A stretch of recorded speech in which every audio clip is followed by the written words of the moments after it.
So hello friends, আজকে আমি তোমাদের কাছে নিয়ে চলে এলাম এই যে ডাবল কাটুরি, যে মানে বম্বে কাটুরির যে সামনের গলাটা তোমরা কিভাবে পাইপিং বসাবে বা পট্টি লাগাবে। তো সেই সূত্রে আমি এখন পট্টি লাগাচ্ছি না, এখন আমি পাইপিং দিয়েই সামনের গলাটা রেডি করব। তো সেটাই আজকে তোমাদেরকে দেখাতে চলেছি। তো চলো দেখে নাও। প্রথম গোল করে ওপরটা যদি না থাকে তোমরা কিন্তু চকের মাধ্যমে দাগ নিয়ে ওপরটা কিন্তু গোল করে কাটিং করে নেবে। তারপর এই যে এটা হচ্ছে আমার রেডিমেড পাইপিং, আমি কিন্তু বাড়িতে বানানো পাইপিং ব্যবহার করি না, কারণ তার জন্য অনেকটা সময় লাগে। তো তাই আমি রেডিমেড পাইপিং কিনে নিয়েছি। তো উল্টো সোজা দেখে কিন্তু তোমরা বসাবে। আমি কিন্তু উল্টো দিক করে কিন্তু এই পাইপিংটা বসাচ্ছি। তো উল্টো দিক করে আমি বসিয়ে নিয়ে এবার কিন্তু উল্টে চাপ সেলাই দেবো। এইভাবে মুড়িয়ে নেবে। নিয়ে দেখো এই যে এক্সট্রা কাপড়টা আমি কিন্তু কেটে বাদ দিয়ে দিচ্ছি। তো এক্সট্রা কাপড়টা কেটে বাদ দিয়ে দেওয়ার পর এইভাবে মুড়িয়ে নেবে। নিয়ে কিন্তু এবার চাপ সেলাইটা তোমরা দিয়ে দেবে, একদম ধার বরাবর তোমরা কিন্তু চাপ সেলাইটা দেবে, আর কোনো টানাটানি করবে না।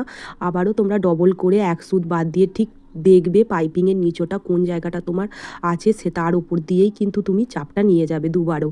তো হয়ে গেল দেখো আমার বাঁ সাইডটা। এবার আমি ডান সাইডটা করব। তার জন্য দুটো পাটি আমি ভালোভাবে বসিয়ে নিয়ে দেখে নেবো যেন সমান থাকে, সেই অনুযায়ী আমি চকের দাগটা কিন্তু নিয়ে নিলাম। নিয়ে দেখো, নিয়ে এবার এই পাইপিংটা দেখো ওপর দিক থেকে লাগাবে।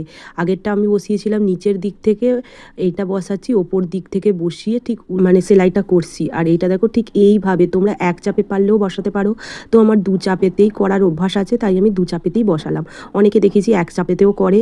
তো যাই হোক, এবার কিন্তু এর ওপর দিয়ে আমি কিন্তু চাপ সেলাই দিয়ে দিলাম। তো দেখো এবার আবারও আমি ডবল করে চাপ সেলাই দিয়ে দিচ্ছি, দিলেই আমার ডান সাইডটাও রেডি হয়ে যাবে। তো আজকের ভিডিওটা তোমাদের কীরকম লাগলো জানাতে ভুলো না। ভালো লাগলে অবশ্যই করে লাইক কমেন্ট শেয়ার করে আমার পাশে থাকবে, ফলো দিয়ে। টাটা।